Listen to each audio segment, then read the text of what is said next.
واحد الحيه صعب نسقسيك والله سؤال بسيط جدا.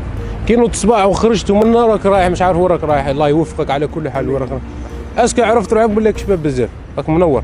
شيباني وقالتها لي الصباح. يا الله يحفظك يا ولي كي يقول لها هذا كيراتين ولا الطاليه ولا انا غير عندك. والله لا انت جميل جدا، انت انسان رائع.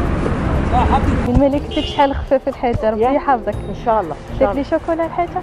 شعرك راه شباب الله يحفظك. مين شريتها؟ مين؟ جايتك شابه نقسم لك بالله لا روح. السلام عليكم صاحبي، كي راك داير؟ لاباس؟ توسوس لي سيدي. السلام عليكم. مين شريتها؟ السلام عليكم. اقسم بالله لا خويا جايتك ما شاء الله. راك طرطق بالزين صح. راه شباب ولا ماشي شباب؟ باينه هذه. ياسين نصورك معليش تخيل ولا نتصور معاك يا سالفي. هذه تصويره والله. والله راك شباب. قول الصح. والله على بالي. انا نورمال. صح. لا احنا رجال صار كي لباس. ما نقدرش مقابل غير مرايه ولا. حطها بالهيها بالكوستيم والحيه وراك رائع وراكم منورين مع بعض ان شاء الله. هذه الجماعه كاع يا ربي ما تفرق يا رب. وانت راك انسان انيق رائع جدا. شنو نقول لك ما شاء الله. الله يحفظك. الله يحفظك.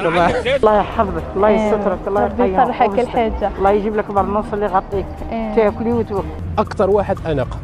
الله يحفظك وان شاء الله يفوت نهارك مبروك ان شاء الله. الله يحفظكم ان شاء الله. ميرسي بوكو. تقاوى معنا والله تقاوى رايحين بس على الولد تقاوى معكم. يا ولدي وراك على بالك عطيتنا طاقه ايجابيه. الله يبارك. الله يحفظك، ربي يحفظك الحاجه.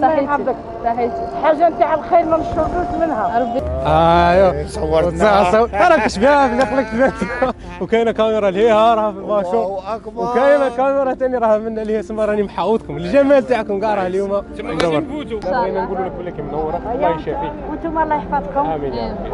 وينوركم. الله يحفظك. والله يالفنا بيناتكم. ان شاء الله ان شاء الله. اي ان شاء الله. زيدي واحده بالك تروحي للدار تبزاوز صح.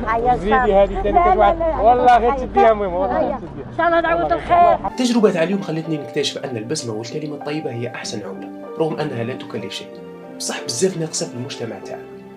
وأنا في وسط هذه التجربة نحوس على ردود أفعال الناس كان التأثير عليا أنا تاني، ومع كل بسمة كنت نصنعها على وجوههم كنت حتى أنا نحس بالإيجابية ونفرح.